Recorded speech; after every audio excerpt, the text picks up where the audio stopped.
여러분 안녕하십니까? 당장 올해 수능부터 킬러 문항을 배제한다는 방침이 나온 이후 입시 현장에서 혼란이 벌어지고 있는 가운데 정치권에서 공방이 벌어졌습니다. 여당은 대통령이 오래전부터 밝힌 국정 철학이었다고 했고 야당은 최악의 교육 참사라며 대통령의 사과를 요구했습니다. 윤수환 기자입니다.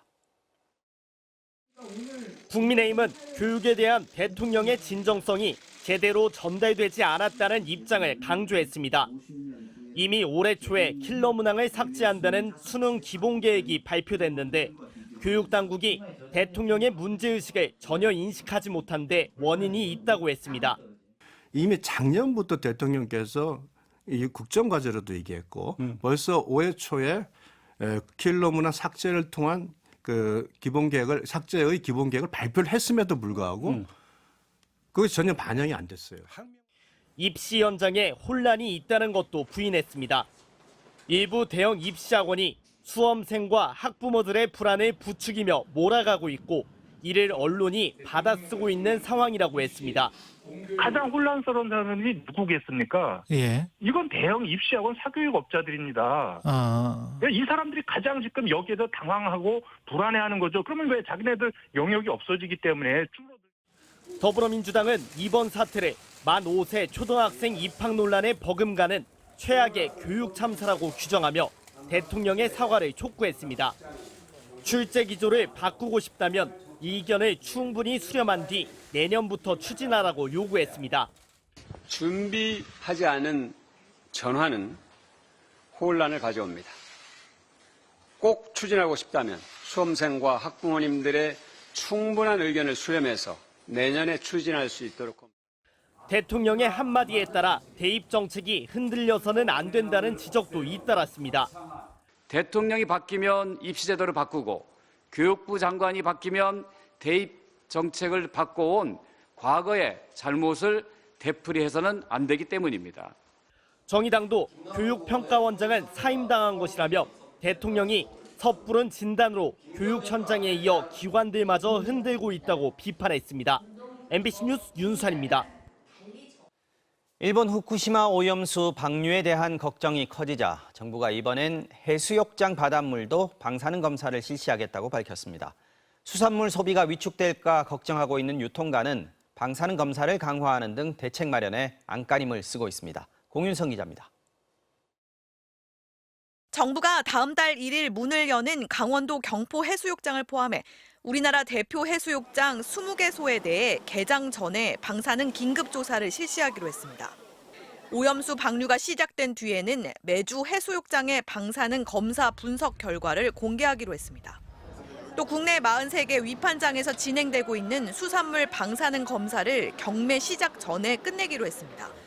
어선이 입항하면 곧바로 수산물의 시료를 채취해 위판장에 들어가기 전 방사능 유무를 파악하겠다는 겁니다. 같은 해역에서 같은 고동이기 때문에 부산이나 통영이나 제주에서 동시에 위판이 되더라도 한 곳에 먼저 그걸 검사를 해서 이게 이상이 없으면 그 지역 전체는 이상이 없는 걸로 우려. 수산물 소비가 위축될 것을 우려하는 마트와 백화점 역시 대책 마련에 분주합니다. 이번 달 소금 판매량이 지난해 같은 기간 대비 50% 가까이 증가한 CU는 방사능 불검출 시험 결과를 받은 천일염을 아예 기획 상품으로 내놨습니다. 롯데백화점은 방사능 검사를 하는 수산물의 품목을 대폭 늘리고 분기별로 하던 샘플 검사를 주 4회로 확대했습니다. 기존에는 많이 소비되는 수산물 위주로 검사를 했다면 지금은 해역 및 폭우에 따른 10종 이상의 어종을 분석하여 적합 판정을 받은 수산물에 한해 판매하고 있습니다. 이마트와 홈플러스 역시 단계적으로 수산물 샘플 검사를 확대할 방침입니다. 유통식품업계는 장기적으로 일본과 거리가 먼 대서양 등으로 수산물 수입처를 다변화하는 방안을 찾기로 했습니다. MBC 뉴스 공윤선입니다. 서울 도심에 있는 서울백병원이 82년의 역사를 뒤로하고 폐원 절차를 밟게 됐습니다. 경영난을 끝내 이기지 못한 건데 지금까지 누적 적자가 1,700억 원에 달한다고 합니다. 서울 도심 의료 공백에 대한 우려가 나오고 있습니다. 먼저 구나영 기자가 전해드리겠습니다. 오늘 오후 서울 백병원 본관 앞 정문 밖부터 1층 로비, 13층 회의실 앞까지 의료진과 교직원들이 가득 메웠습니다.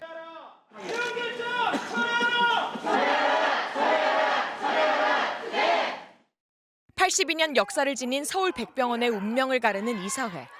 인재학원 이사회는 끝내 만장일치로 폐원안을 의결했습니다. 재정난이 가장 큰 이유였습니다. 지난 2004년부터 20년간 누적돼 온 적자만 1,745억 원에 달합니다.